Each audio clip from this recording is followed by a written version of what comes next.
इतनी छोटी सी चोट पे रोते है ना? गोप बालकों का मुखिया इतनी छोटी सी चोट पे रोते है। मेरा लल्ला तो सबसे शक्तिशाली है। इतनी छोटी सी चोट तो क्या बड़े बड़े राक्षसों से भी ना घबराते है। हाँ, एक बार में सबको समाप्त कर देते है कि ना? हाँ भैया, यदि कोई राक्षस वृंदावन की ओर तेरी दृष्टि करके आएगा तो सबसे पहले कान्हा को सुरक्षा में खड़ा पाएगा, फिर चाहे जो बाल बन के आए या बगुला बन के।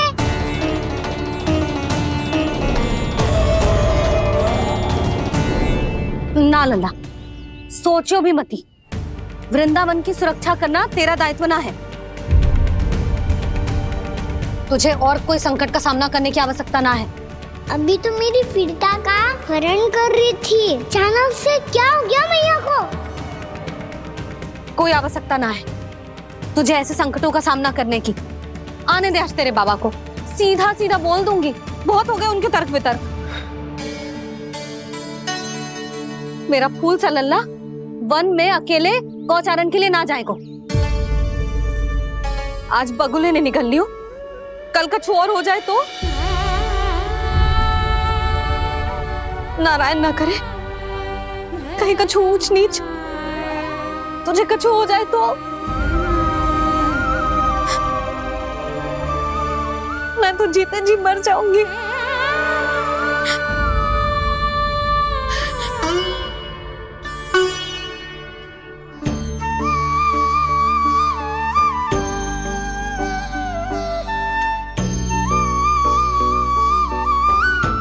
वीर लल्ला की वीर मैया इतनी सी बात तो रोती है क्या? क्या करूं कान्हा, तुझे ऐसे बार बार संकट के मुंह में जाते हुए ना देख सकती मैं। तो फिर भैया मैं वचन देता हूँ, आज के बाद मैं गौचारण के लिए तभी जाऊंगा जब आप आज्ञा दोगी। पक्का? छल ना करेगो ना मेरे साथ? मैंने कब छल करो मैया? अच्छा ठीक है, ना करूँ छल। यदि आपसे पूछे बिना बाहर निकलो तो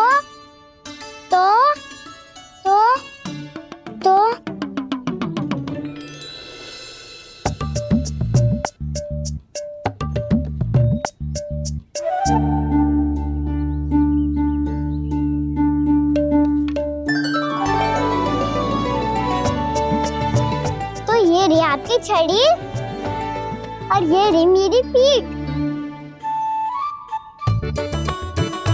ठीक, देना तापर तोड़। ठीक है, जब तूने अपना दंड निर्धारित कर ही लियो है तो सोच ले, अब अगर तूने मेरी बात ना मानी तो तोड़ तोड़ छड़ी पड़ेगी। समझ आई?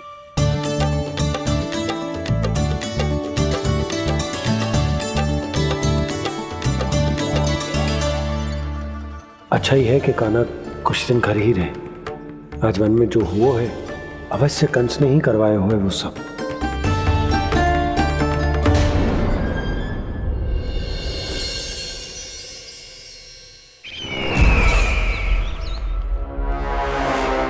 आपका ये धनुष तो सबसे अधिक शक्तिशाली था महाराज, ये कैसे टूट गया? कहीं ये बकासुर की पराजय का संकेत तो?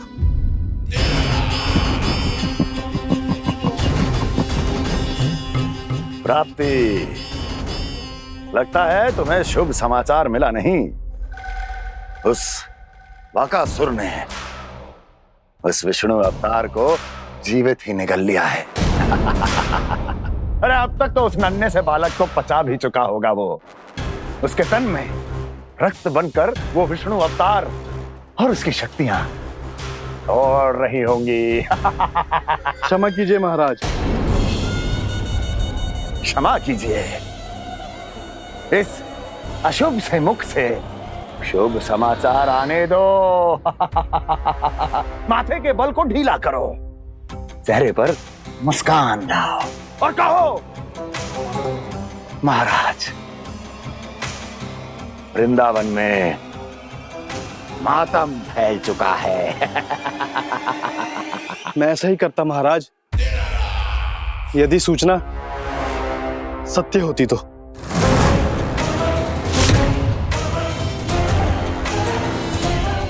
कहना क्या चाहते हो? एक क्षण में सूचना उगलो, अन्यथा मेरा योद्धा वकासुर विष्णु अवतार की तरह तुम्हें भी जीवित निकल जाएगा। आने दो।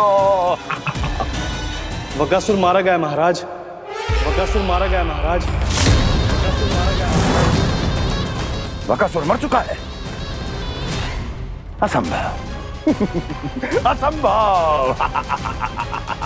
वकासुर ने उस बालक को निगल तो लिया था, पर उसकी सुरक्षा करने के लिए सभी देवता वहां प्रकट हो गए, पर फिर भी कोई वकासुर का सामना नहीं कर पाया। और फिर क्या हुआ? वो बालक स्वयं ही वकासुर के उदर से बाहर आ गया और उसकी चोंच तोड़कर उसकी हत्या कर दी।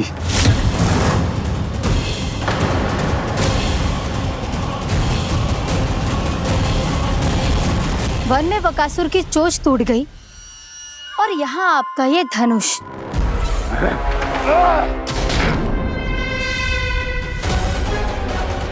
केवल नहीं टूटा तो आपका ये भ्रम महाराज। क्षमा कीजिएगा महाराज, आपका भ्रम टूटना आवश्यक है। आवश्यक है आपको यह आभास होना कि उस विष्णु अवतार को पराजित करने के लिए आपके साधारण योद्धाओं में वो सामर्थ्य नहीं है।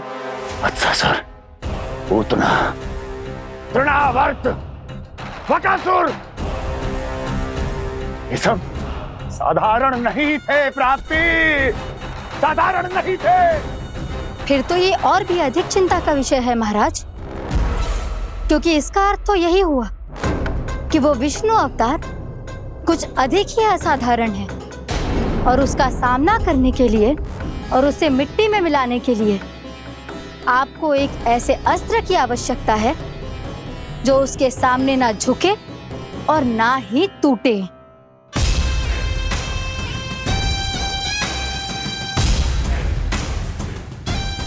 तो फिर मैं ऐसा ही अस्त्र ढूंढूंगा, चाहे आकाश पाताल एक क्यों ना करना पड़े मुझे, 10 दिशाएं 14 भुवन क्यों ना नापने पड़े मुझे। मैं उस अस्त्र को अवश्य ढूंढ निकालूंगा जो उस विष्णु अवतार के प्राणों की डोरी इस धनुष की तरह तोड़ सके।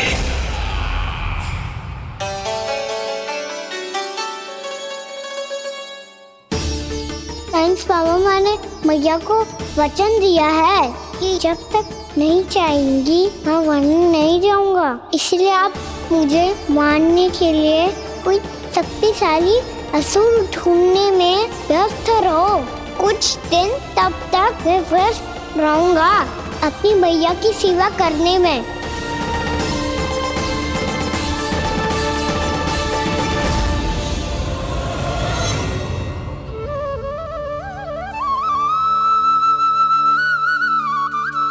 लो मैया, तुलसी जी को चढ़ाने के लिए जल।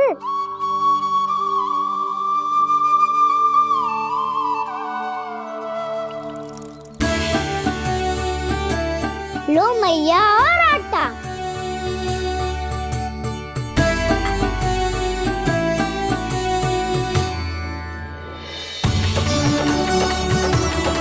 लो मैया, बेलन।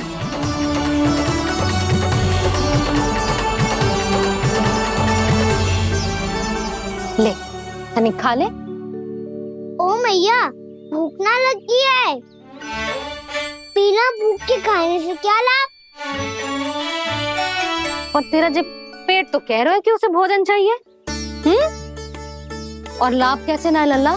भोजन का लाभ है ना, तन को पोषण मिलेगो, स्वास्थ्य बनेगो, जे तेरी भुजाओं में शक्ति आ जाएगी ताऊ के जैसी, ताऊ से भी अधिक। तेरे जे केस भी लंबे हो जाएंगे। सच्ची मैया? सच्ची, माप के देख लियो नित्य दिन। तनिक खा।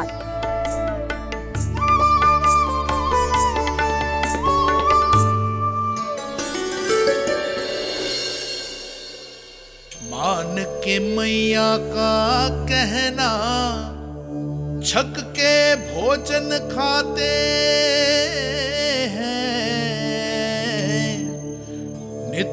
मापते भुजा केश, पर ज्यो का त्यों ही पाते हैं।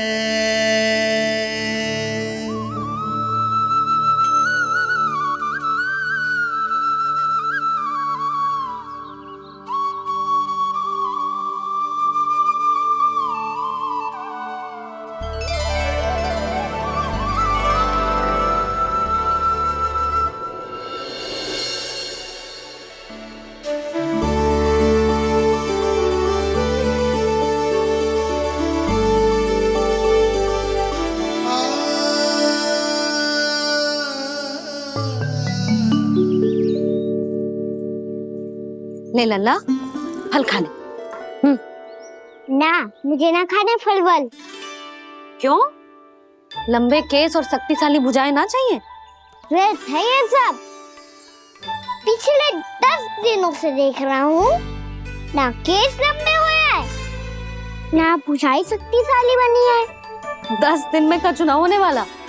10 सप्ताह ऐसे खाएगो ना, तब जाके कछु बदलाव दिखेगो। समझ आई? चल अब खा ले। वैसे भी मुझे बहुत सारी तैयारियां करनी है आज। इसीलिए भैया एकादशी के व्रत के लिए लल्ला। सुनो जी, सारी सामग्री आ गई? हाँ, तुमने जो कही थी सब ले आए हूँ।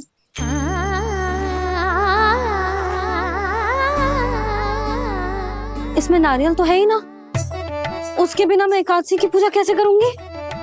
यशोदा, मैंने भोला से कह दिया, वो लेकर आते ही होगा। घबराओ मत। कैसे ना घबराओ जी, आपको पता है ना एकादशी का व्रत मेरे लिए कितना महत्वपूर्ण है। पतो है। अरे इसमें तो दिए भी ना है। दिए ना है? अब मैं अभी लेकर आता हूँ। आप रहने दो, मैं ही लेके आती हूँ। भक्त भोला राम के यहाँ से है। भक्त भोला राम? मेरा अर्थ है कुमार भोला यहाँ के यहाँ से। हाँ हाँ, वो ही।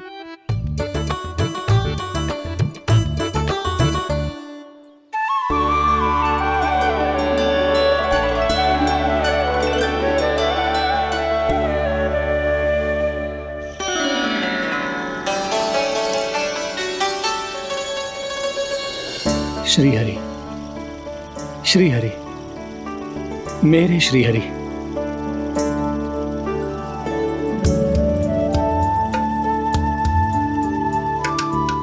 मेरे श्री हरि।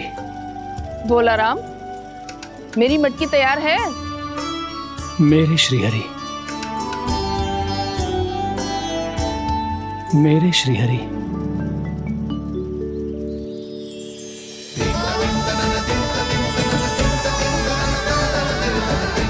भोला राम,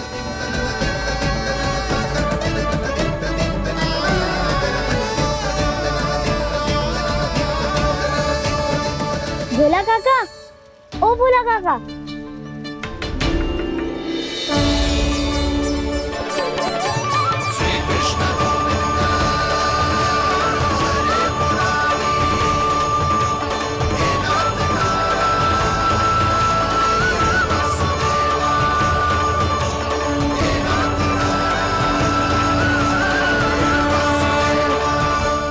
अरे श्री हरि प्रसन्न हो गए। मेरे श्री हरि आ गए, मेरे भगवान आ गए। मेरे श्री हरि आ गए, मेरे भगवान आ गए। मेरे श्री हरि आ गए, मेरे भगवान आ गए।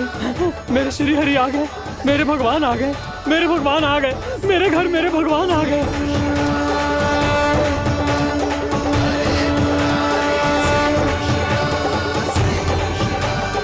मेरे घर आ गए, मेरे श्री हरि आ गए। हाँ, मेरे श्री हरि आ गए। जे तो बावले थे ही, अब बालकन को भी साथ में मिला लिए। उज्जवल क्या कर रहा है? अरे ठहर जा भोला।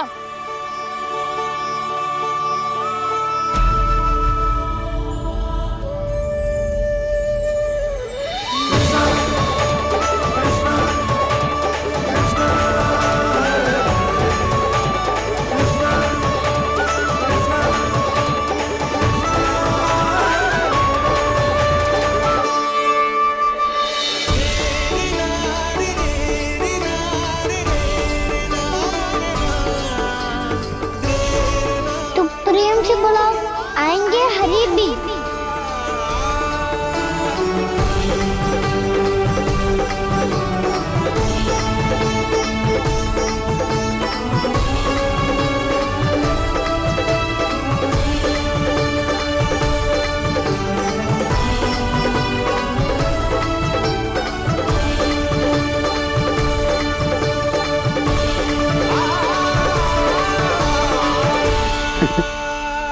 क्या वो गाना? किसकी धुन में झूम रहा है तू? निर्मल निशा भक्ति की धुन में।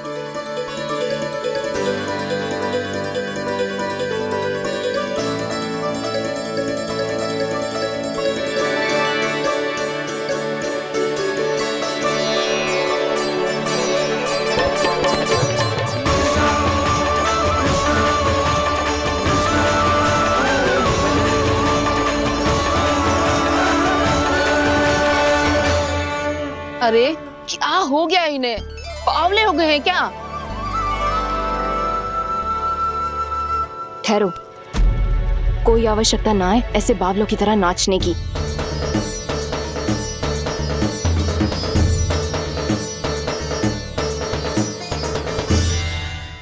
जे बावले ना है मौसी, भक्ति में रम गए हैं। बस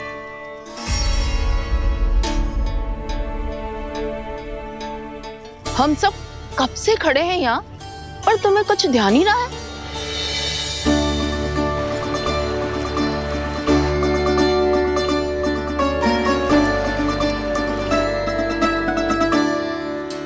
नाच गाने में ऐसे मगन हुए कि हमें देखा भी ना।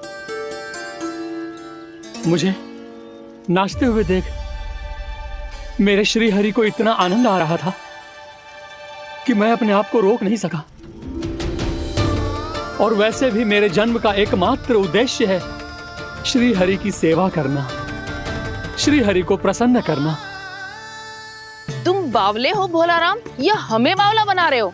श्री हरि और तुम्हें देख रहे हैं। हाँ, अभी वो यहीं थे, देख रहे थे। भोला काका, आपने भी ना अति कर दी। अब हमें भी बताओ तनी, कहाँ थे श्री हरि?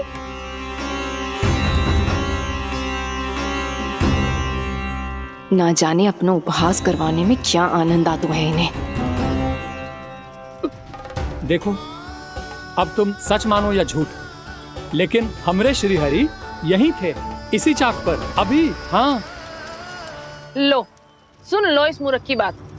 श्री हरि को और कोई स्थान ना मिलो जो इसके मिट्टी के चाक पे आकर बैठेंगे। श्री हरि को और कोई स्थान ना मिलो जो इसके मिट्टी के चाक पे आकर बैठेंगे। श्री हरि को और कोई स्थान ना मिलो जो इसके मिट्टी के चाक पे आकर बैठेंगे। जैसी मैया भैंसो ही लल्ला, दोनों का कुछ पता ही ना चलतो, कब किस बात पर प्रसन्न हो जाए और किस बात पर रुष्ट। अरे मैं भला असत्य क्यों बोलूंगा? अभी अभी यही थे श्री हरि। हाँ,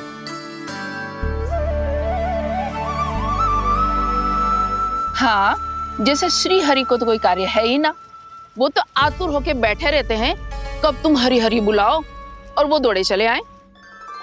भगवान तो भक्तों के पास आने के लिए सदैव आतुर रहते हैं, बल्कि सत्य तो यह है कि भक्तों के मन में ही निवास करते हैं भगवान।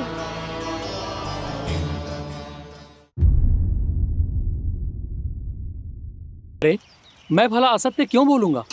अभी अभी यही थे श्री हरि। हाँ,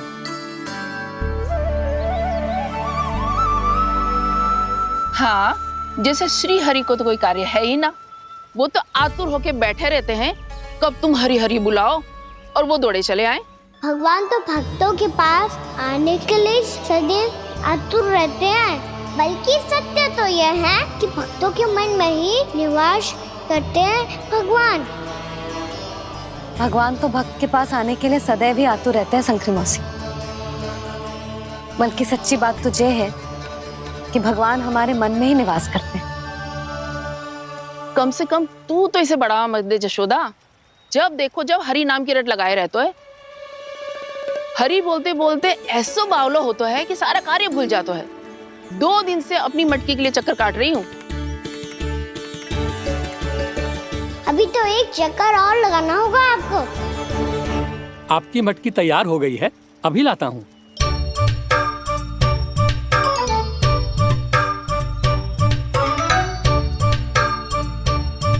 लो जी मटकी।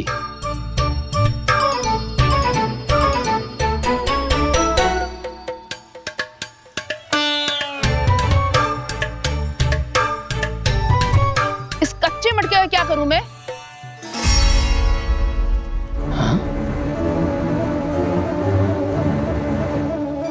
पर इसे तो मैंने भट्टी में पकाया था।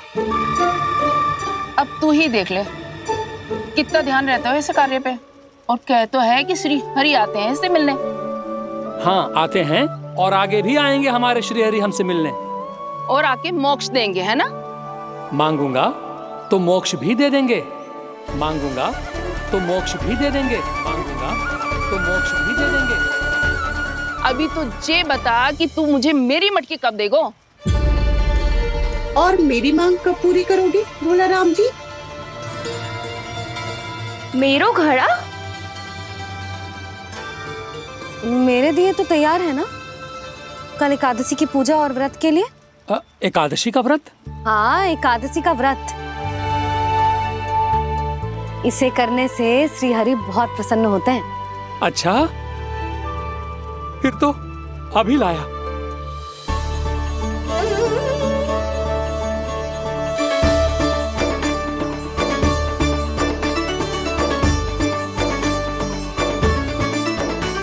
लो जी आपके दिए।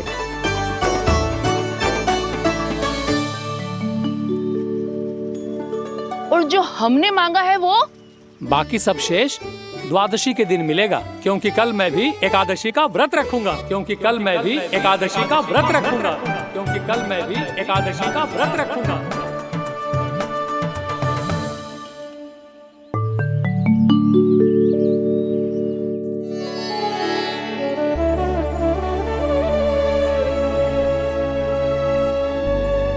जानकी, फूलों का प्रबंध हुआ कि ना? हाँ भाभी, जे रहे। सदैव विलंब कराती है। पर भाभी इस बार तो फूल समय से ही लाई थी। क्या हुआ जशोदा, अभी तो पूजा की तैयारी ना हुई? देखो ना मौसी, ये जानकी ना कुछ छूट ही जाता है इसके कारण। एकादशी की पूजा और व्रत आते ही जसोदा भाभी इतनी वग्र हो जाती है। ऐसो क्या होगा इस पूजा में?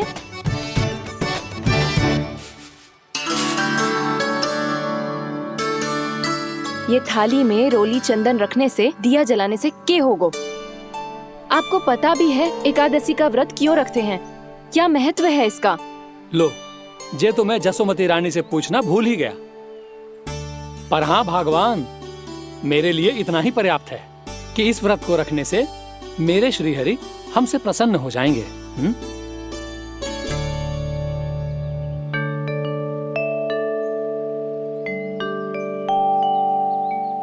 नारायण ही जाने ऐसे कैसे पूजा करते हैं जे श्री हरि की एक मूर्ति तक ना है इनके पास।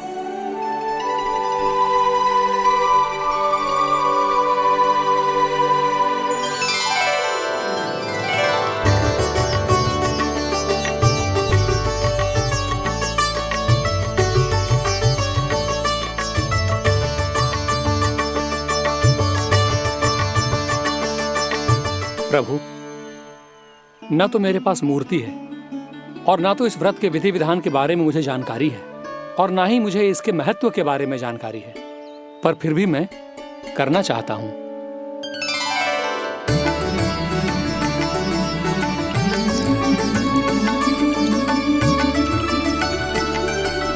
इसीलिए मैं दृढ़ संकल्प लेता हूं, पूरी निष्ठा के साथ, श्रद्धा के साथ और पूरी आस्था के साथ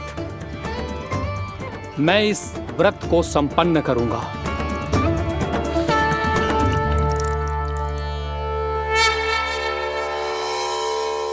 हम संकल्प लेते हैं कि एकादशी के व्रत को पूरी निष्ठा के साथ संपन्न करेंगे।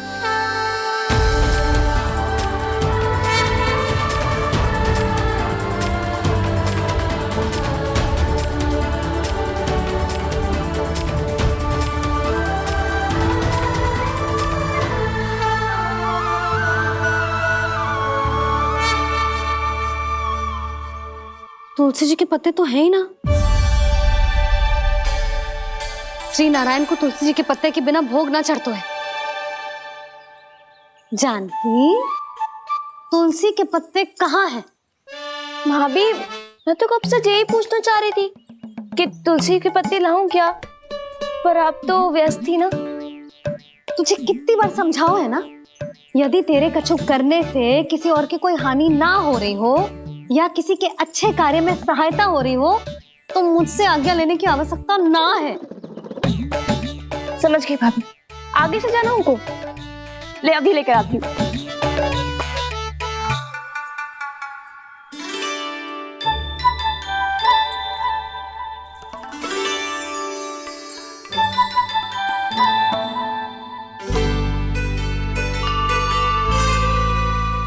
ताऊ, आपने पहले ये व्रत करो है?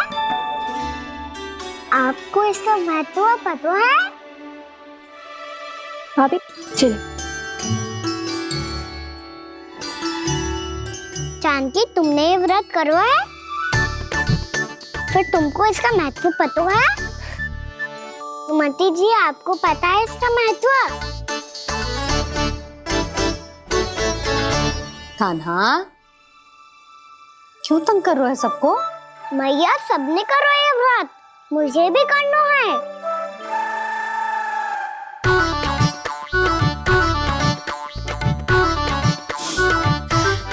ये व्रत केवल बड़ों के लिए होती है लल्ला। जब आप ये व्रत कर सकती हो, बाबा कर सकते हैं, ये सारी गोपियां कर सकते हैं, वो भी कर सकते हैं, तो मैं क्यों ना कर सकता? क्योंकि तू कल तक भूखा ना रह पाएगो लल्ला। जब भक्त रह सकते हैं, फिर मैं क्यों नहीं रह सकता? मेरा अर्थ है कि नारायण के भक्त मैया,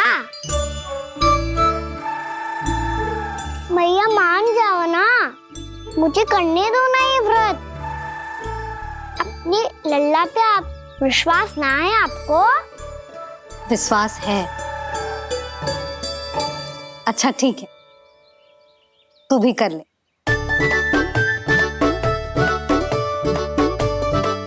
पर मैया, व्रत की कथा तो सुनाओ, मैं तो अबध हूँ ना। मुझे कैसा पता चलेगा कि ये व्रत करते क्यों हैं?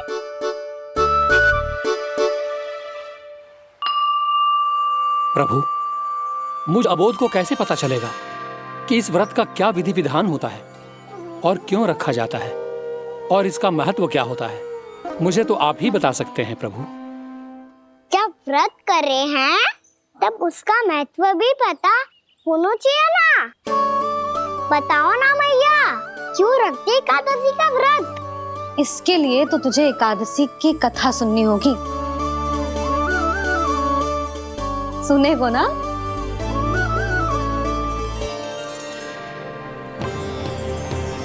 वसुदेव सुतं देवं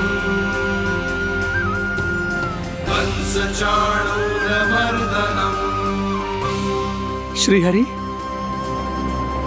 यशोदा परमानंदम् कृष्णं वन्दे जगद्गुरुम्। वाह प्रभु, अपने भक्तों को एकादशी व्रत का महत्व समझाने का अच्छा उपाय खोज निकाला है आपने।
अब सब जन एकादशी के व्रत की कथा ध्यान से सुनना, तभी जे व्रत पूरा माना जाएगो। समझो लल्ला?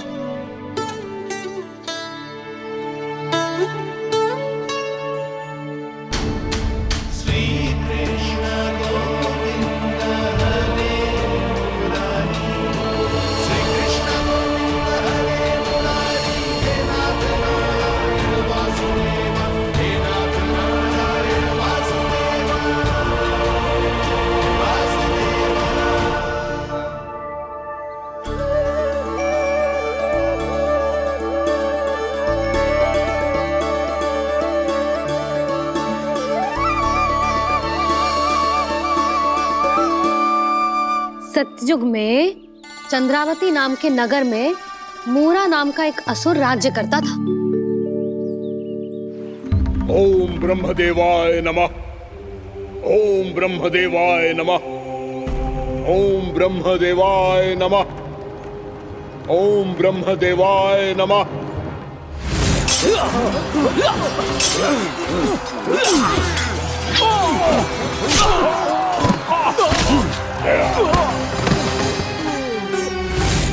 ओम ब्रह्मदेवाय नमः। ओम ब्रह्मदेवाय नमः। जब उसने देवताओं के हाथों असुरों की पराजय देखी, तब वो वरदान पाने के उद्देश्य से ब्रह्मा जी की तपस्या करने चला गया।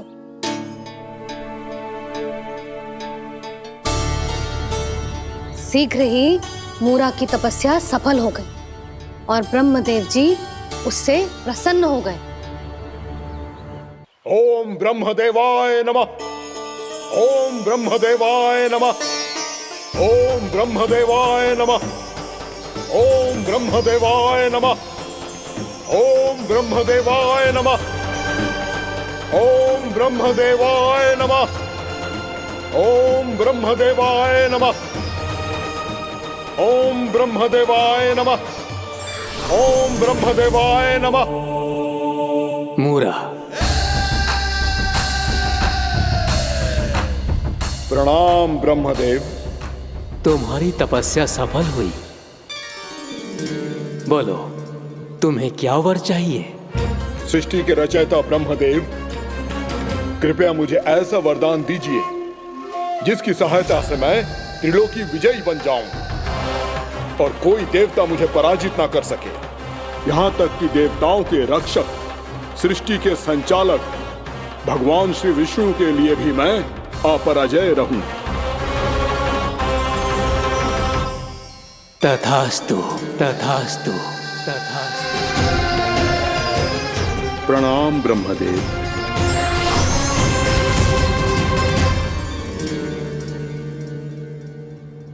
ऐसा वरदान पाकर मूरा बहुत अभिमानी होगा।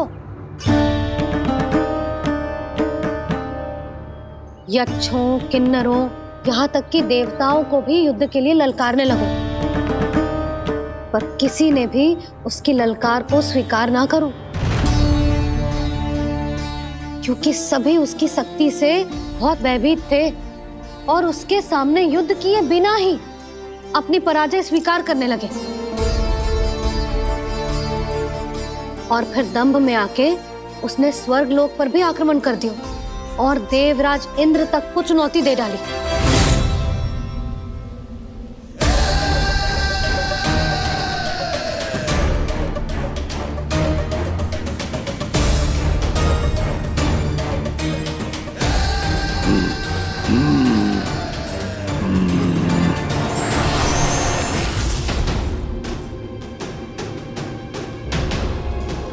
मैं प्रतीक्षा कर रहा हूं देवराज, क्या उत्तर है तुम्हारा?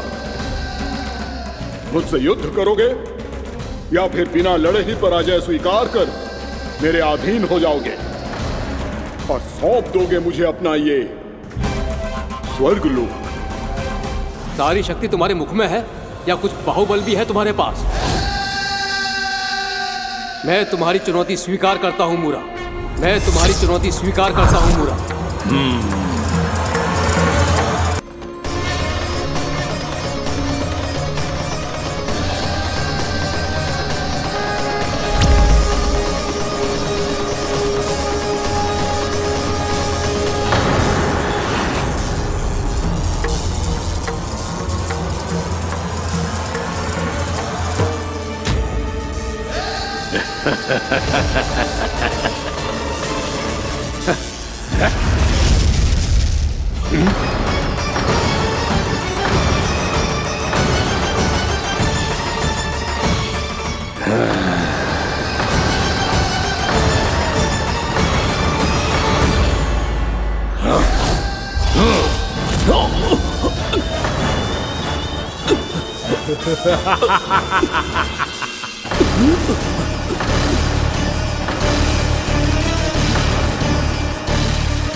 खैरिए देवगण, असुरराज मुरा को ब्रह्मदेव का आशीर्वाद प्राप्त है।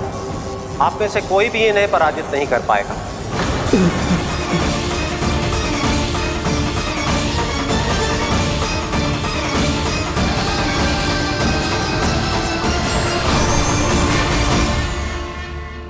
एक अवसर और देता हूं देवराज। युद्ध या अधीनता, क्या उत्तर है तुम्हारा देवराज?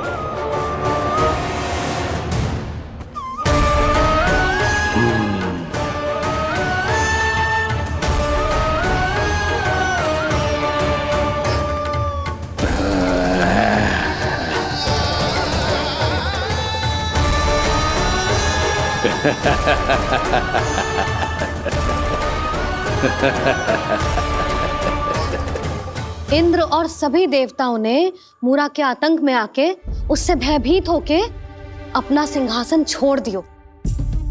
अब मूरा स्वर्ग का अधिपति बन गयो और शीघ्र ही उसने अन्य सभी असुरों को स्वर्ग में निवास करने के लिए आमंत्रित कर दियो।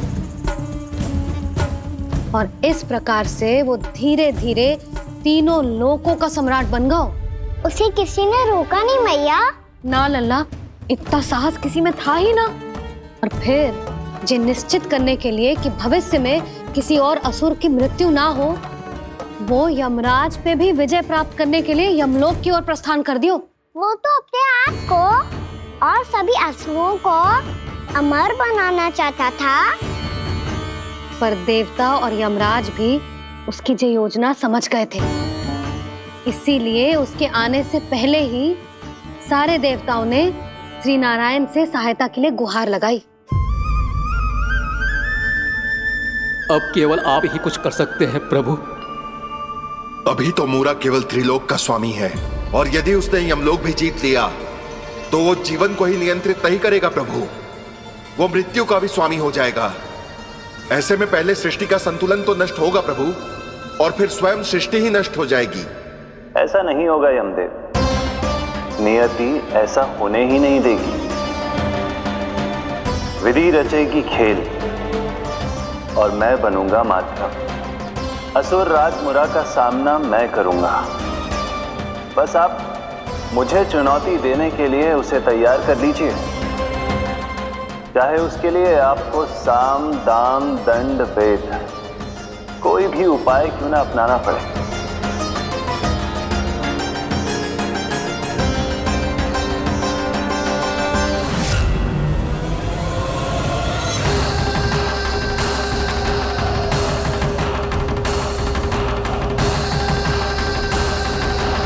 आप तो मेरी प्रतीक्षा में पहले से ही खड़े हैं यमदेव। तब तो आपने मेरी चुनौती के बारे में भी सुना ही होगा। कहिए, क्या उत्तर है आपका? मेरा स्वागत करके अपना राज्य त्यागेंगे या मेरा सामना करके अपने प्राण? असुर राज मुरा का सामना मैं करूंगा। बस आप मुझे चुनौती देने के लिए उसे तैयार कर लीजिए, चाहे उसके लिए आपको साम दाम दंड भेद कोई भी उपाय क्यों ना अपनाना पड़े।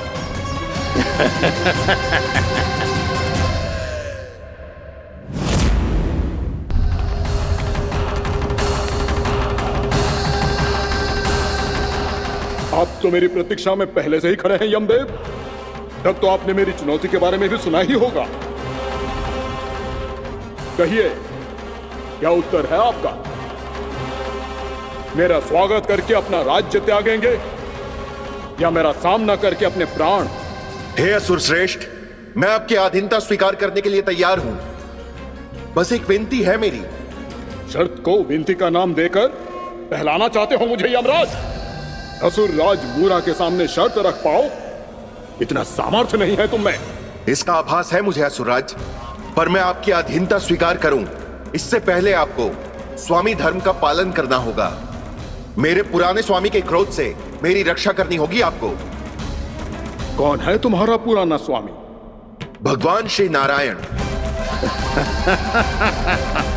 और छोटी माँ, मूरासुर को तो श्री नारायण से भी रक्षा का वरदान प्राप्त था ना? यही तो श्री नारायण की लीला थी बलराम। पर वो राक्षस अपने दम में जे समझ ही ना पाओ कि वो क्या भूल करने जा रहे हैं। अब पहुंच गो भगवान श्री नारायण को चुनौती देने के लिए।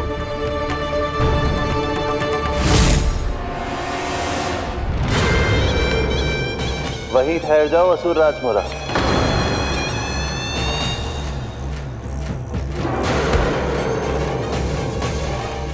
यहाँ क्यों आए? आपको पराजित करने और ये वैकुंठ जीतने, ताकि मैं यमलोक का स्वामी बन सकूं। फिर आओ, युद्ध भूमि में मेरा सामना करो।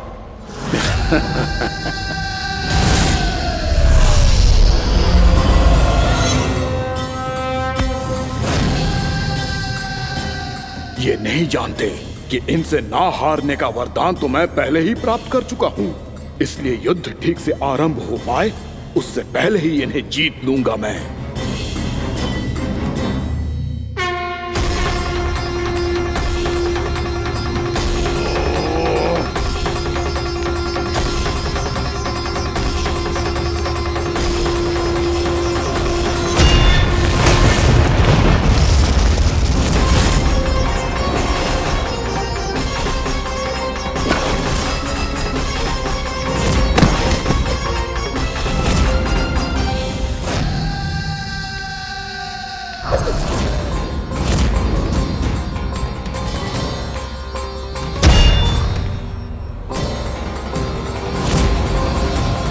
और इस प्रकार जे युद्ध वर्षों वर्षों तक चलता रहो।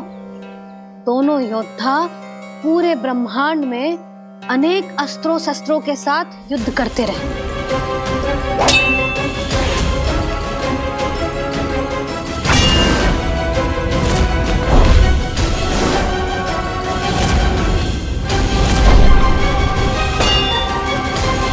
फिर क्या हुआ मैया?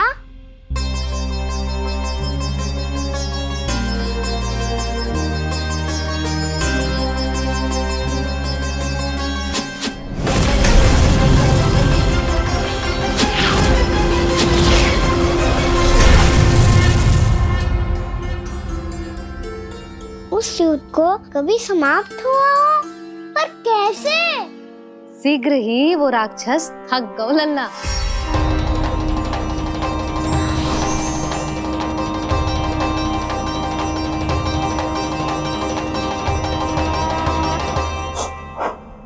खड़े खड़े देख क्या रहे हैं नारायण? आक्रमण कीजिए, वध कर दीजिए मेरा।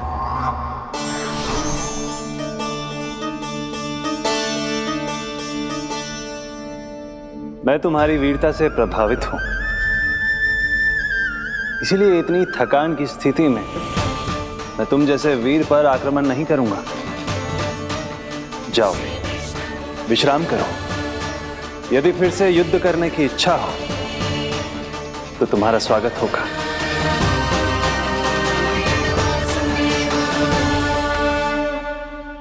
जे कह के श्री नारायण बद्रिका आश्रम चले गए और वहां हिमवत नाम की एक कंदरा में ध्यान लगा के बैठ गए। उधर वो राक्षस विश्राम करने लगो। अनेकों दिन बीत गए और अब वो राक्षस मूरा फिर से स्वस्थ होके बलवान हो गया था। उसने अपनी सारी शक्ति फिर से प्राप्त कर ली थी।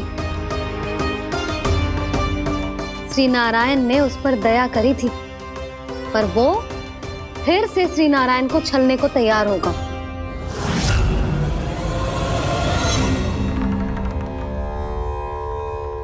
ध्यान में बैठे बैठे श्री नारायण योग निद्रा में चले गए,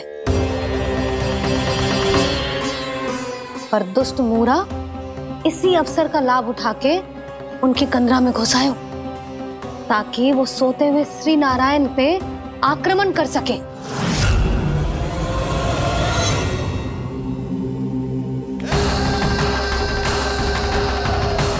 आज इस लंबे युद्ध को जीतकर अपने इस अंतिम शत्रु का भी अंत कर दूंगा मैं।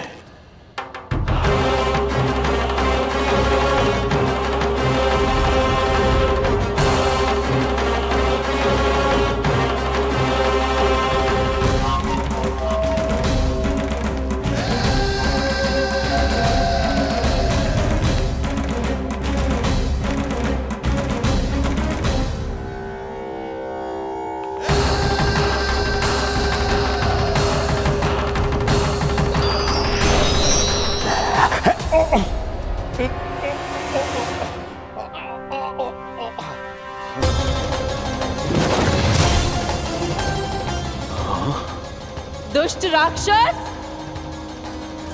प्रभु ने तुझ पर दया की, तुझे संभलने का अवसर दिया, तू इन्हीं पर ही छल से वार करने चला है।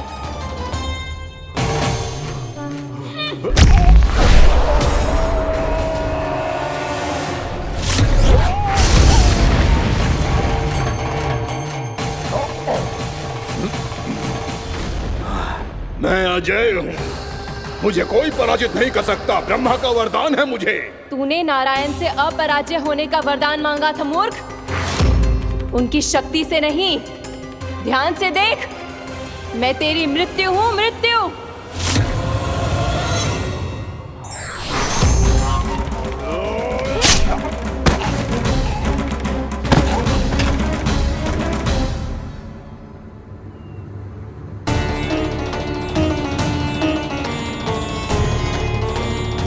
वो देवी कौन थी छोटी माँ? और कौन बलराम, वही तो थी देवी एकादशी।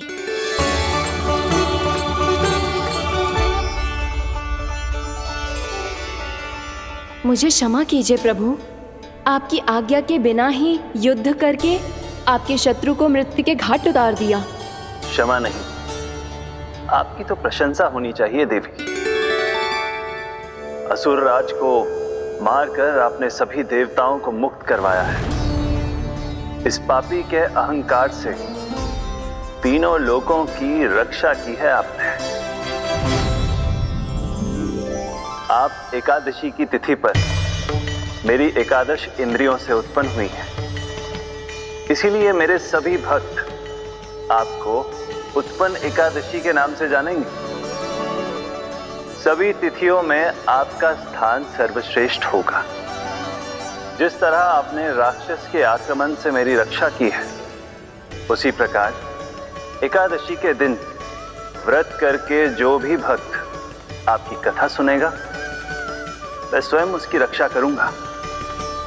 जो आपकी पूजा करेगा उसे मेरी विशेष कृपा प्राप्त होगी, और उसके साथ साथ उसे मिलेगा धन, सिद्धि और मोक्ष।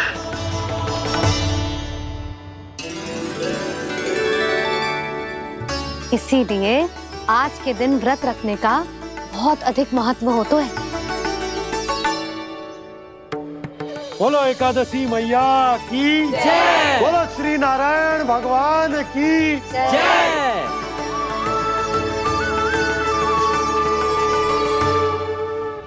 प्रभु की कृपा से एकादशी का महत्व भी पता चल गो और मेरा व्रत भी सफल हो गो। अभी नहीं भूला राम, एकादशी का व्रत पूरी तरह तभी सफल होता है जब द्वादशी के दिन उसे पूरा किया जाता है।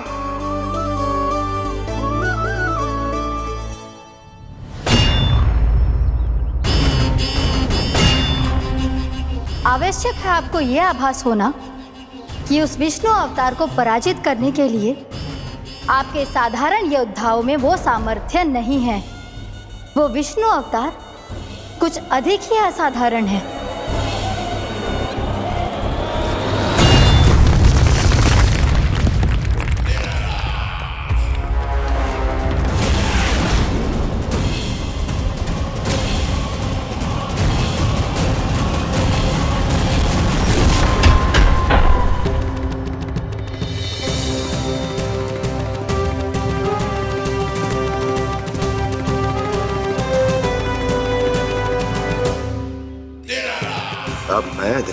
उस विष्णु अवतार को असाधारण शत्रु क्या होता है।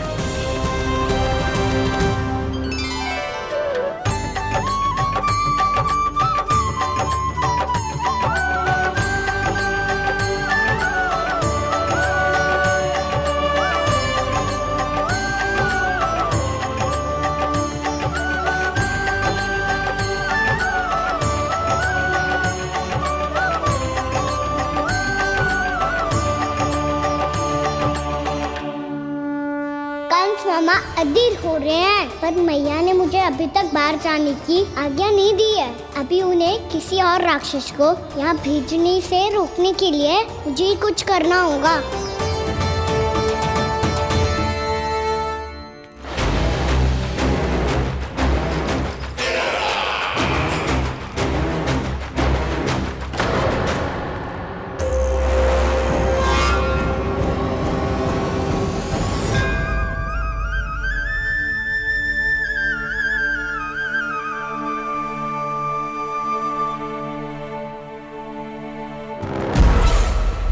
कौन हो तुम? बचपन से ही मुझे मारने का सपना देख रहे हैं, फिर मुझे ही नहीं पहचानते।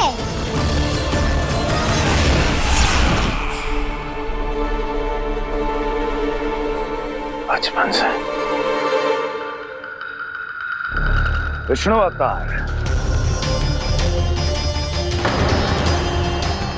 कोई कान्हा बुलाता है तो कोई मुरलीधर पुकारता है, कोई माखन चोर कहता है, कोई कहता है चिच्चोर। पर विष्णु अवतार इस नाम से तो बस आप ही मुझे बुलाते हो मामा जी। इतना साहस, ये तो यहाँ आ गया है।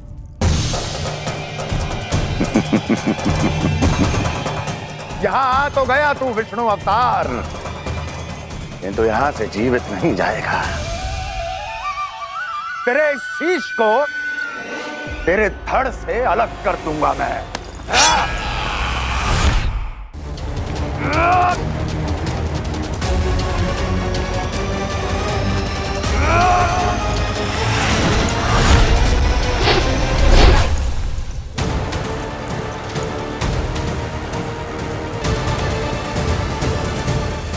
कहाँ देख रहे हो मामा जी?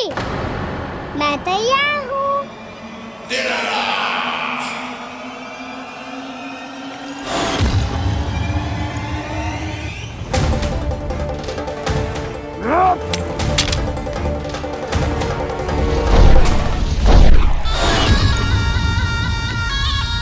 मामा जी, आप सदैव इसी तरह क्रोध में रहते हो क्या?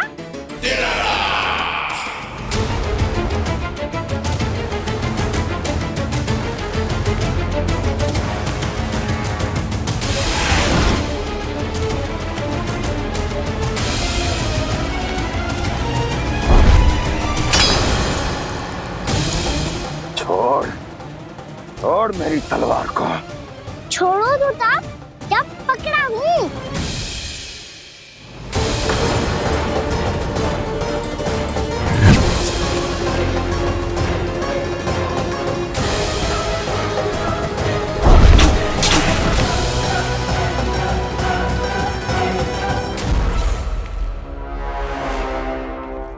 मामा जी,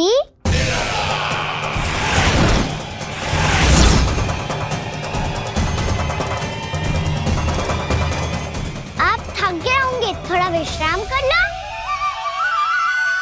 आपका तो पता नहीं, मैं अवश्य थक गया हूँ।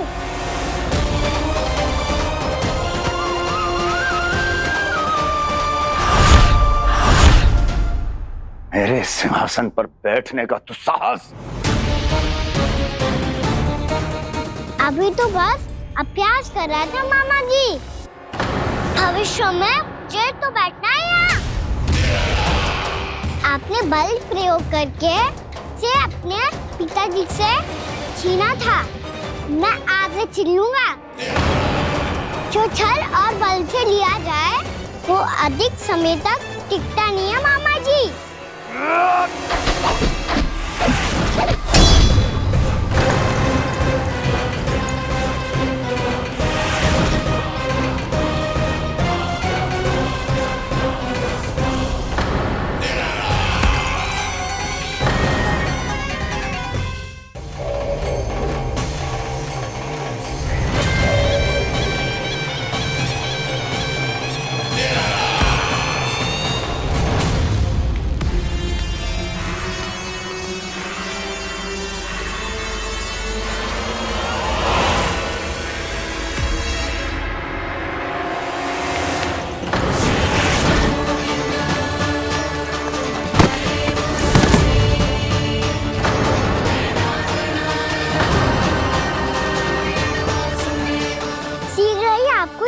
सिंहासन छोड़ना होगा।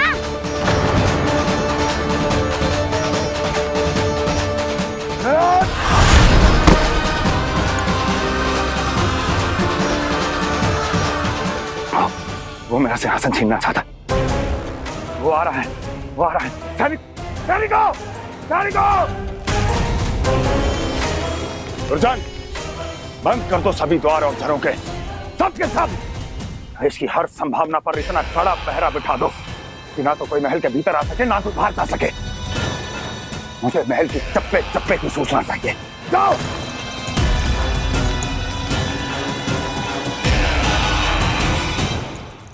सिंहासन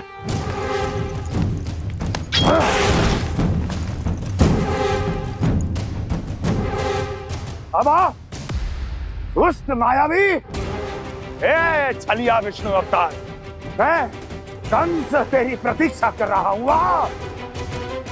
देखता हूं मेरे सिंहासन पर कैसे बैठता है तू।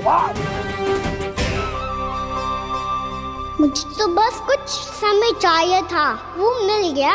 अब करते रहिए आप प्रतीक्षा।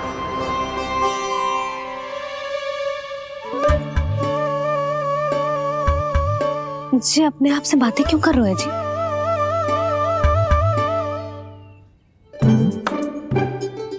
आप मुस्कुरा क्यों रहे हो? ना कछु ना। बताओ क्यों मुस्कुरा रहे हो? तुम्हीं पर गए हैं जी। जब तुम व्रत करती हो तो तुम भी ऐसा ही करती हो। इसी प्रकार भूख अधिक लगने पर अपना ध्यान भटकाने के लिए स्वयं से ही बड़बड़ाती रहती। होगा। आपको तो बस मेरा उपहास उड़ाने के लिए बहाना चाहिए।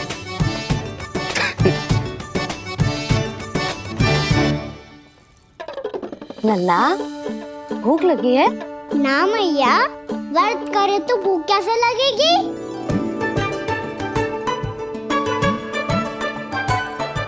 यदि लगी हो तो छोटे बालकों को थोड़ी बहुत भूल चूक क्षमा होती है। कछु ना तो फल तो तू खा ही सकते है। अब तो पूरे नियम और विधि विधान से व्रत तोड़ूंगा। कल द्वादशी के सुबह मुहूर्त के अनुसार। ठीक।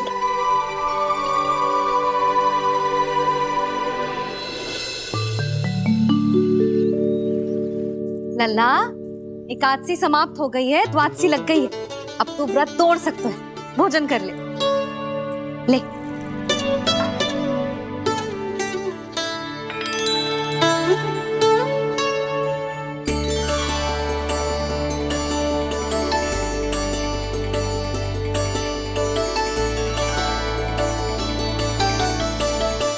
आज तो कार्य कर लीजिएगा। मैं ना चाहती कि सब गांव वाले फिर से आपका उपहास उड़ाएं। अरे, इसी क्षण कार्य आरंभ करना आवश्यक ना है। कुछ खा तो लो। कल भी पूरे दिन व्रत में रहे, अब तो कुछ खा लो। ना ना, अभी बिल्कुल भूख ना है। और हाँ भगवान, तुम्हें चिंता करने की आवश्यकता नहीं है।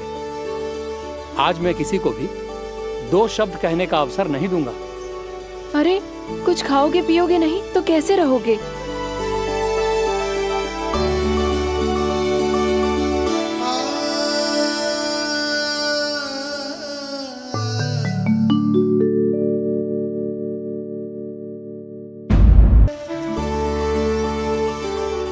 अरे, इसी क्षण कार्य आरंभ करना आवश्यक ना है। कुछ खा तो लो।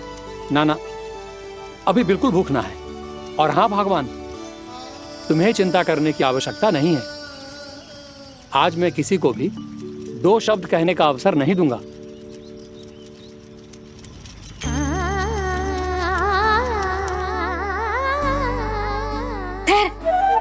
मैं तेरे लिए मट्ठा लेके आती हूँ। व्रत के बाद पीने से पेट ठंडा रहता है। रुक।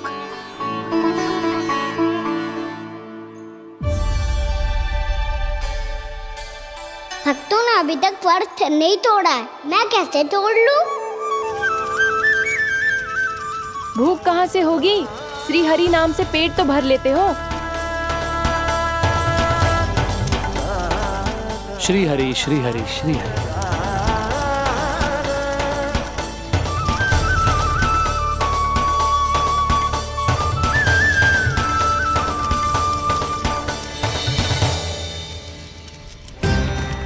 हरि हरि प्रभु हरि, हरि हरि प्रभु हरि, हरि हरि प्रभु हरि, हरि हरि प्रभु हरि। कल से अन्न का एक दाना ना गो है पेट में। अब क्या व्रत तुड़वाने भी आपके प्रभु ही आएंगे? अब क्या व्रत तुड़वाने भी आपके प्रभु ही आएंगे? मैया,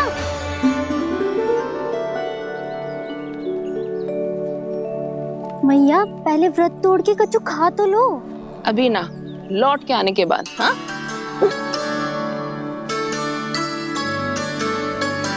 बलराम, ठहरो पुत्र, पहले कुछ खा लो। व्रत तोड़ना आवश्यक होता है। मैया ने एकादशी का महत्व बताया। लगता है मुझे सबको द्वादशी पर व्रत तोड़ने समाप्त करने का महत्व बताना होगा। हरि हरि हरि हरि हरि मेरे हरि।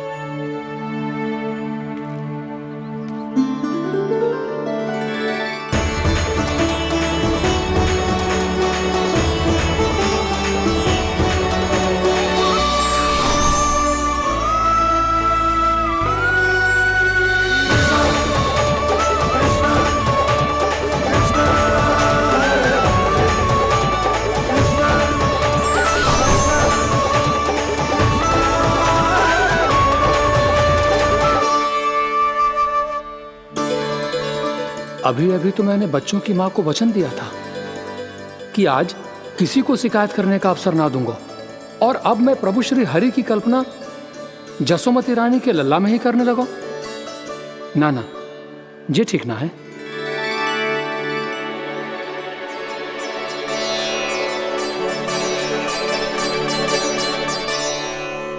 ठीक है तो है, बिल्कुल सही पहचाना है आपने। बड़े तो बड़े, अब तो बालक भी हमारा उपहास उड़ाने लगे। मैं आपका उपहास नहीं उड़ाने आया, मैं तो आपके एकादशी के व्रत को पूरा कराने आया हूँ।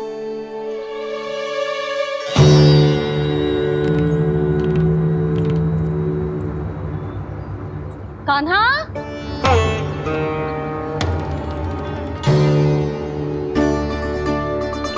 तो ये रे आपकी छड़ी और ये रे मेरी पीठ।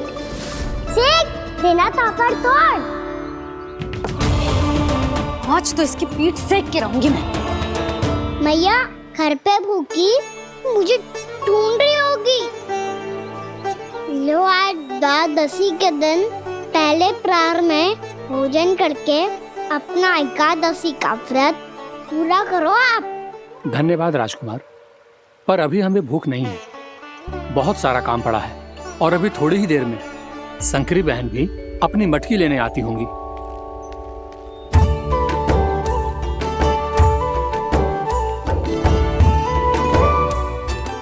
पर मैं आपका व्रत पूरा कराए बिना नहीं जा सकता। भला क्यों? भक्त भूखा रहे और भगवान खा ले, ऐसा हो सकता है भला?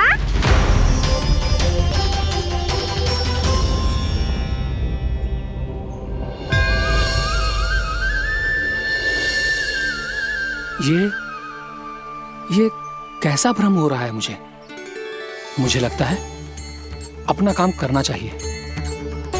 द्वादशी के पहले प्रहर में व्रत पूरा करना बहुत आवश्यक होता है, ना तो एकादशी का व्रत भी पूरा ना मानो जातो।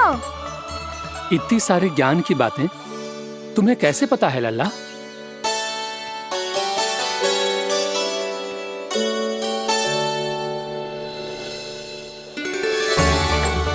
जैसे एकादशी की कथा होती है, वैसे द्वादशी की महिमा भी एक बहुत महत्वपूर्ण कथा है।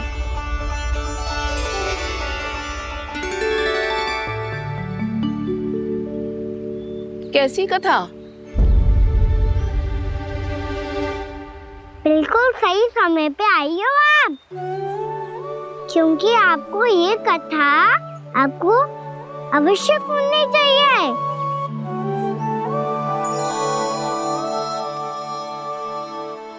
मुझे क्यों? पहले सुन तो लियो, फिर स्वयं ही पता चल जाएगा। बहुत समय पहले एक राजा हुआ करते थे, राजा अम्बरीश। भगवान श्री हरि के बहुत बड़े भक्त थे। ओम नमो नारायणाय। ओम नमो नारायणाय।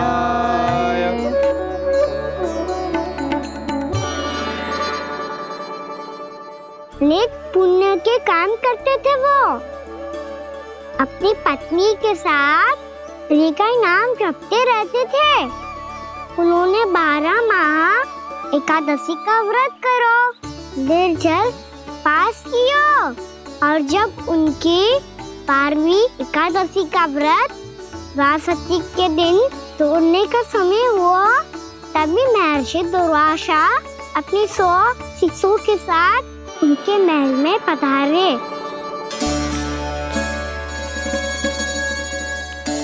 प्रणाम स्वीकार करें महर्षि। आप जैसे महान ऋषि मेरे राज्यसभा में आए, वो भी ऐसे अवसर पर जब मैं और मेरी पत्नी निरंतर 12 एकादशियों के बाद अंतिम एकादशी का व्रत तोड़ेंगे। इससे बड़े सौभाग्य की क्या बात हो सकती है हमारे लिए। आज आपके साथ साथ मेरा और मेरे शिष्यों का एकादशी व्रत भी पूरा होगा। संभव है प्रभु की इच्छा यही हो कि हम सब अपना व्रत एक साथ तोड़ें। ये तो अत्यधिक प्रसन्नता की बात है महर्षि। तो फिर ठीक है, हम सब यात्रा से थके हैं। व्रत तोड़ने से पहले हम स्नान करना चाहते हैं। जैसी आपकी इच्छा महर्षि। जब तक आप लोग लौटेंगे तब तक आपके सारे प्रबंध यहाँ हो चुके होंगे।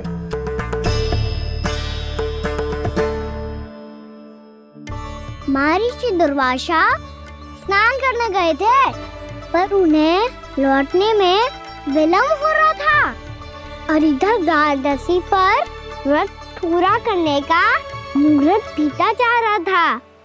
महाराज अम्बरीश बड़ी विरगता के साथ महर्षि दुर्वासा के लौटने की प्रतीक्षा कर रहे थे। महाराज, व्रत तोड़ने का मुहूर्त बीता जा रहा है। बस कुछ ही समय बचा है। महर्षि और उनके शिष्यों को लौटने में न जाने कितना समय लग जाएगा। मेरा सुझाव है कि आप मुहूर्त समाप्त होने से पहले व्रत अवश्य तोड़ लें। गुरुदेव, हमने महर्षि दुर्वासा को वचन दिया है कि जब तक वो लौटेंगे नहीं तब तक हम व्रत नहीं तोड़ेंगे। इसीलिए मैं उनके लौटने के बाद ही भोजन ग्रहण करूंगा। पर महाराज, मुहूर्त यदि बीत गया और समय रहते हो नहीं आए तो महाराज आपका व्रत पूरा नहीं होगा। महाराज, आपको उसका फल नहीं मिलेगा। महाराज, 12 एकादशियों का व्रत व्यर्थ चला जाएगा। किंतु गुरुदेव, यदि मैंने भोजन कर लिया तो ये तो अतिथियों का अपमान होगा। आप उचित कह रहे हैं महाराज। भोजन के लिए उनकी प्रतीक्षा अवश्य कीजिए महाराज। पर मुहूर्त रहते हुए एक तुलसी का पत्ता और जल ग्रहण कर लीजिए। इससे आपका व्रत भी पूरा हो जाएगा और अतिथि का मान भी रह जाएगा।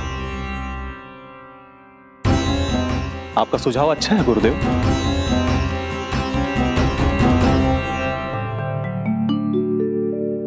जैसे ही महाराज ने तुलसी का पत्ता खाया,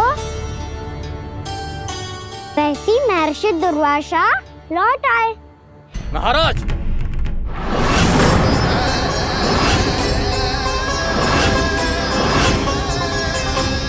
महाराज को उपास तोड़ते देखते बहुत क्रोधित हो गए।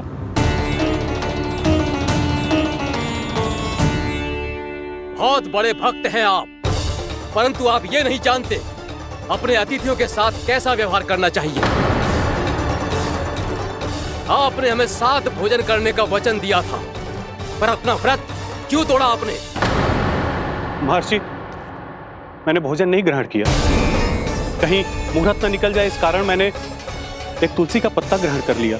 56 भोग खाया हो या एक पत्ता, अपना व्रत तोड़कर अतिथियों का अपमान किया है, मेरा अपमान किया है। अब आपको दंड भोगना होगा ताकि आप सीख पाएं कि अतिथियों के साथ कैसा व्यवहार होना चाहिए। महर्षि, महर्षि, आप जो भी दंड मुझे देंगे मुझे स्वीकार है, किंतु आप क्रोधित मत होइए।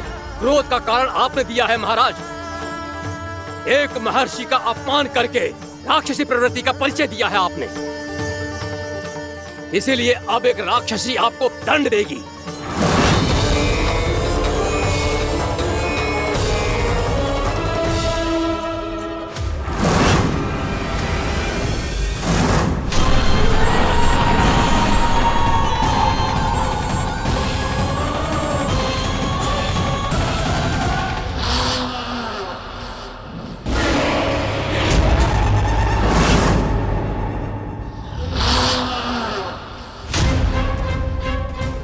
हे प्रभु, यदि मैंने सच में महर्षि का अपमान करने की भूल की हो तो मैं उसका परिणाम भोगने के लिए प्रस्तुत हूं।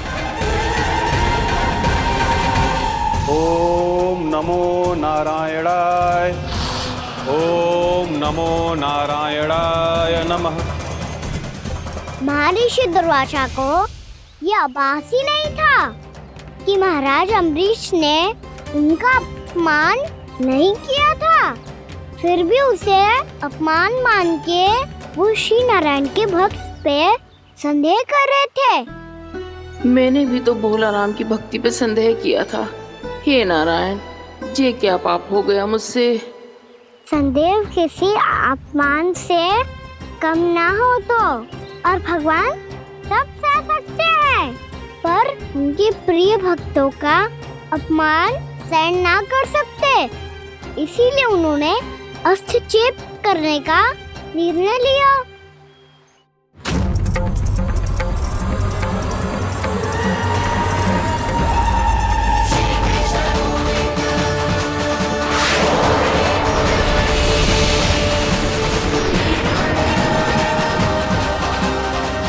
ओम नमो नारायणाय।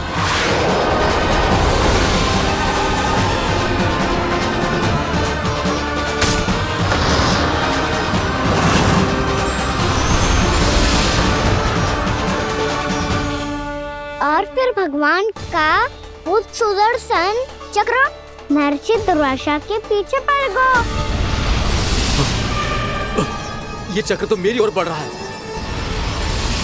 ओम नमो नारायणाय। ये कैसे संभव हो सकता है? कोई रोको इसे, कोई रोको इसे।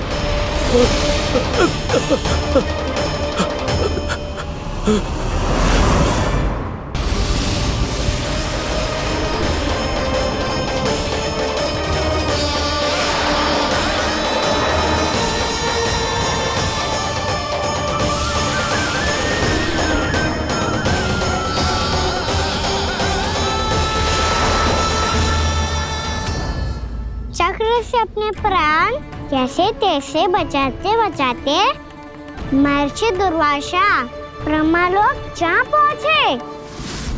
ब्रह्मदेव, रक्षा कीजिए ब्रह्मदेव, सहायता कीजिए, मुझे बचाइए ब्रह्मदेव, रक्षा कीजिए। ये सुदर्शन चक्र मेरे प्राणों के पीछे पड़ गया है, मुझे बचाइए ब्रह्मदेव, मुझे बचाइए। महर्षि, मैं चाहकर भी आपकी सहायता नहीं कर सकता। ऐसी स्थिति में यदि कोई कुछ कर सकते हैं तो वो है सुदर्शन चक्र के स्वामी विष्णु, क्योंकि सृष्टि में केवल वही है जो इसे नियंत्रित कर सकते हैं। वो ही इसे वापस लौटने का आदेश देकर आपके प्राणों पर छाए हुए संकट को दूर कर सकते हैं। किंतु हां, मैं सुदर्शन चक्र से इतना अवश्य कहूंगा कि जब तक आप विष्णु लोक में पहुंच नहीं जाते, वो आपको किसी भी प्रकार की हानि ना पहुंचाए। आपका बहुत बहुत धन्यवाद, आपकी सदा ही जय हो।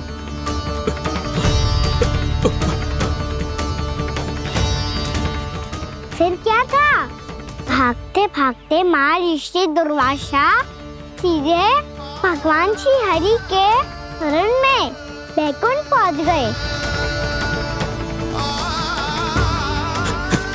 त्राहिमाम प्रभु, त्राहिमाम, मुझे बचाइए, मेरी सहायता कीजिए प्रभु, मेरी सहायता कीजिए। मैं आपके इस चक्र और ऊर्जा से नहीं भाग सकता प्रभु, कृपया करके अपने सुदर्शन को रोकिए, इसे वापस लीजिए प्रभु। यह असंभव है महर्षि। एक बार सुदर्शन चक्र मेरे हाथों से छूट जाए तो अपना उद्देश्य पूरा किए बिना, मेरे भक्तों की रक्षा किए बिना वापस नहीं लौटता। कोई तो उपाय होगा प्रभु, कृपया करके मेरे प्राण बचाइए प्रभु। मैं सुदर्शन की ऊर्जा से जलकर भस्म नहीं होना चाहता प्रभु। आप जो कहेंगे मैं करूंगा प्रभु। मेरी सहायता कीजिए प्रभु, मेरी सहायता कीजिए। मुझे नहीं लगता कि आप वो कर पाएंगे। मैं अवश्य करूंगा। मैं अपनी प्राण रक्षा के लिए कुछ भी करूंगा प्रभु।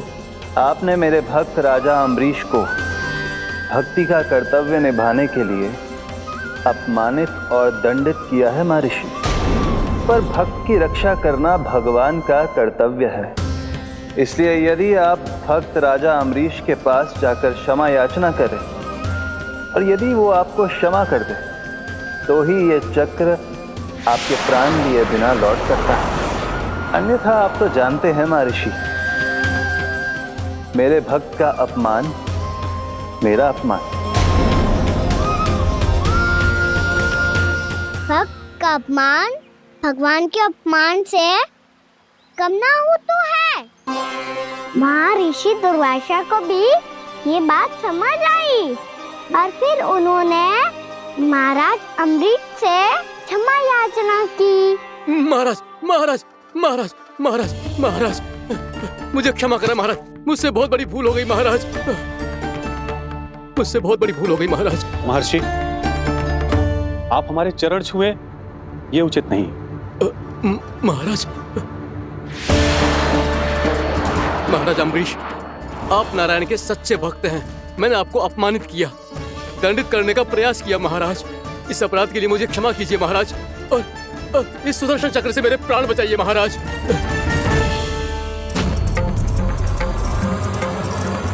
हे महान सुदर्शन, यदि महर्षि के लिए मेरे हृदय में अभी भी वही सम्मान और प्रेम हो जो इनके प्रथम आगमन पे था, तो कृपया आप अपने धाम वापस लौट जाइए।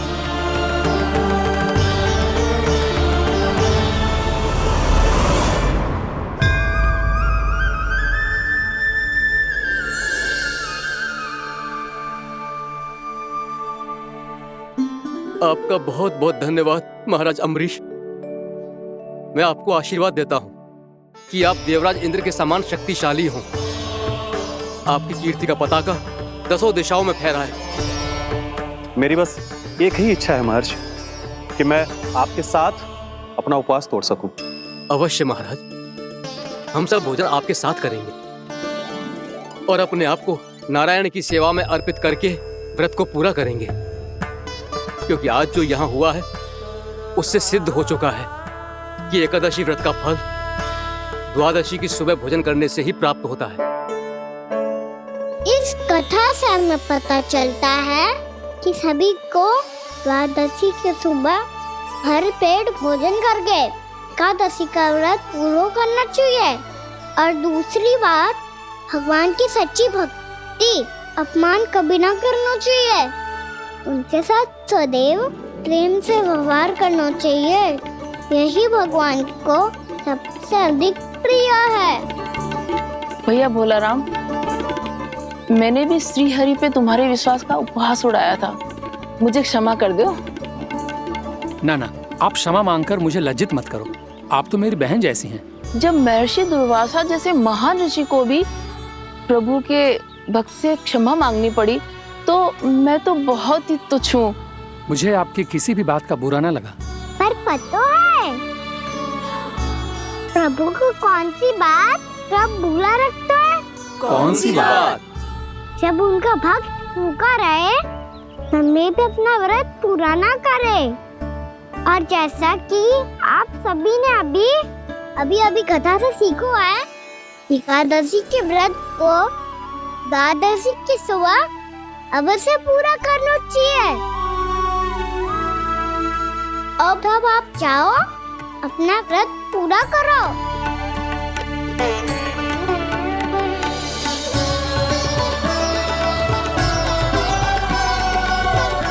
मैं आपके लिए जल लेके आती हूँ।